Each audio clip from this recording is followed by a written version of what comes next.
ازيكم؟ ساعة ذكية اقتصادية من شركة موتوريلا، الموتوريلا موتو 70. هنتكلم عن المزايا والشكل والتصميم واشياء اخرى حماسية جدا. ما تنساش تنزل دلوقتي تعمل لايك وتكمل معاه الفيديو للاخر عشان تعرف كل التفاصيل. أنا لا أنساك فلسطين ويشد بي البعد.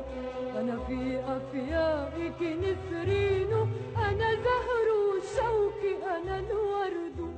ما تنسوش ان اخواتكم في غزة دلوقتي بيتم قصفهم بالطيران الحربي الاسرائيلي وسط صمت مغزل ورهيب جدا. لازم تكونوا جنب اخواتكم في محنتهم وتعرفوا الناس بقضيتهم وقضيتنا الاولى. ربنا يرحم شهدائهم ويقوي شوكة ابطالهم ويخليهم علقم في حال اليهود ان شاء الله. الموتوريلا موتو 70 هنا ساعة بسيطة جدا. الساعة بتيجي على شكل مستطيل مع ايدج او انحناء بسيط من الجناب. الشاشة هنا شاشة اي بي اس، الشاشة هنا كبيرة نسبيا برضو 1.7 انش تقريبا، بريزوليوشن 240 في 280 بكسل، وده اللي بيديك معدل بيكسل بيرنج 218 بكسل لكل انش. والساعة على قد ما هي اقتصادية ولكن فيها برضو مزايا قوية. الساعة بتيجي مع اي بي ريتنج 67 لمقاومة المياه والاتربة. الساعة برضو بتيجي مع لون واحد بس من ناحية التصميم وهو اللون الاسود، ولكن في استرابات كتيرة ممكن تشتريها للساعة دي. الساعة كمان بتيجي مع اكتر من 100 خلفيه متنوعه باشكال وانماط مختلفه. مش معروف هنا عدد وانواع الاوضاع الرياضيه اللي بتدعمها الساعه، مفيش اي ذكر للاوضاع الرياضيه اللي بتدعمها الساعه هنا على الموقع الرسمي كمان. ولكن من ناحيه مستشعرات مراقبه الحاله الصحيه، الساعه بتيجي مع سنسور مراقبه معدل ضربات القلب واستقرارها، بتيجي كمان مع مستشعر مراقبه معدلات النوم المختلفه، بتيجي كمان مع مستشعر البادي ترمومتر واللي من خلاله تقدر تعرف درجه حراره جسمك قد ايه بالظبط. الساعه كمان بتدعم الرسائل او النوتيفيكيشن اللي بتوصلك على الموبايل. مش معروف ان كانت الساعه بتدعم اللغه العربيه ولا لا. الساعه بتشتغل مع برنامج جوجل فيت. من ناحيه البطاريه فانت عندك بطاريه عملاقه جدا 355 ملي امبير مع شحن وايرلس سريع جدا، بيشحن البطاريه دي بالكامل 100% في 25 دقيقه. ورقم 355 ملي امبير بالنسبه لساعه ذكيه وبالنسبه للمواصفات بتاعه الساعه اللي هي مش كبيره قوي، فانت هنا بتتكلم في رقم كبير جدا هيقعد معاك فترات طويله. وعلى حسب كلام موتوريلا الساعه بتقعد معاك حوالي 10 ايام في وضع الاستخدام المتوسط، ولكن ما نعرفش مدى جدوى او صحه هذا الكلام. الساعه بتيجي مع بلوتوث 5.0. الساعه ما بتدعمش الان اف سي، ما بتدعمش المكالمات الصوتيه. سعر الساعه هو 70 يورو اي ما يعادل حوالي 2400 جنيه مصري. طبعا انت هنا بتتكلم في المزايا الرئيسيه للساعه الذكيه: بطاريه قويه جدا، شحن سريع جدا كمان، مراقبه الحاله الصحيه مع مستشعر البادي ترمومتر. ساعه ممتازه بالنسبه للمواصفات الرئيسيه اللي بتيجي بيها، ولكن ما بتدعمش ال اف سي. ما نعرفش كانت بتدعم اللغه العربيه ولا لا. ما تنسوش تقولوا لي في الكومنتس تحت رايكم في الساعه دي، ولا انت شايف ان الساعه دي بالنسبه لسعرها بتقدم مميزات كويسه ولا لا. بس كده،